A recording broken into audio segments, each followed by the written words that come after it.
And New Hampshire Senator Jeanne Shaheen was one of the featured speakers tonight, and she was talking about an issue that is certainly near and dear to the hearts of a lot of people in the Granite State. But first, after the news broke that the chair of the Democratic Party was leaving her job after an email leak seemed to indicate that she had been favoring the Clinton campaign during this primary, well, everybody's waiting to see how Bernie Sanders responded.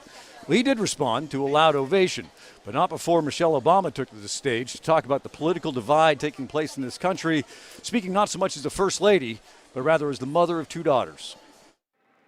This November, when we go to the polls, that is what we're deciding. Not Democrat or Republican, not left or right. No, in this election and every election is about who will have the power to shape our children for the next 4 or 8 years of their lives. As the First Lady of the United States, Michelle Obama received top billing of night one of the DNC. And while she had no problem firing up the packed arena, it was Bernie Sanders who might have had the toughest job of the evening.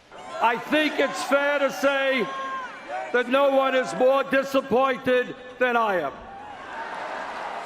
On a day that revealed more evidence of Democratic collusion at the expense of his own campaign, Sanders showed no bitterness and instead chose to be a leader in a party that betrayed him. This election is about and must be about the needs of the American people. To a lesser degree, Massachusetts Senator Elizabeth Warren may have felt a bit of disappointment of her own for being passed over as a potential running mate. But like Sanders, Warren put her wounded party first. We're here today because our choice is Hillary Clinton. I'm with Hillary. I'm with Hillary.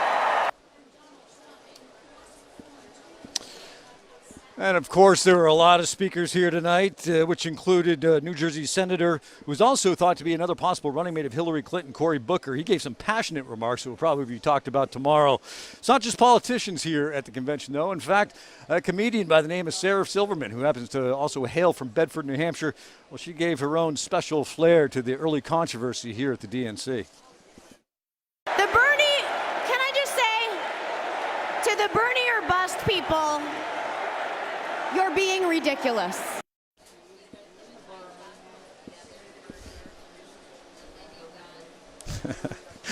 A little comedic flair to kind of lighten things up tonight. So coming into the night, though, obviously the question was, though, how Bernie would react to this email scandal. Well, he did react. We know now where he stands. He's getting behind Hillary Clinton. Now the question moving forward for tomorrow and the days ahead is, will his loyal followers, who are obviously so hungry for something different, swallow hard and get behind Sanders?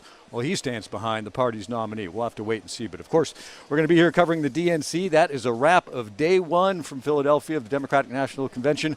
For now, I'm Josh McKelvin reporting live. Now back to you. All right, Josh, thanks very much. We look forward to more of your reports from Philly all week. Well, New Hampshire's opioid epidemic took center stage at the Democratic National Convention today.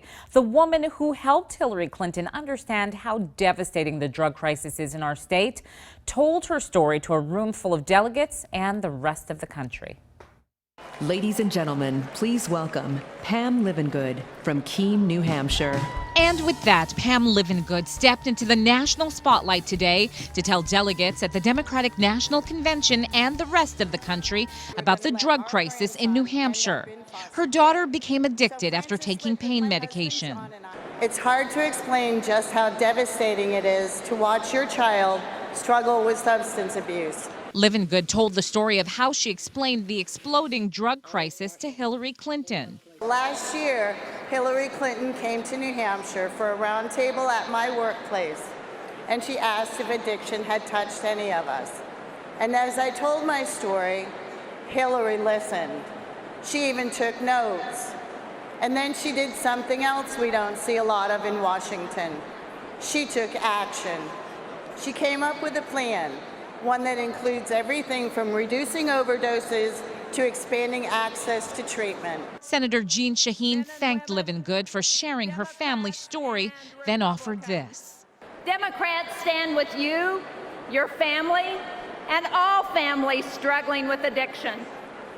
And President Hillary Clinton will stand with you, and we will win this fight together. And Livengood says her daughter is still undergoing drug treatment, but she is doing much better.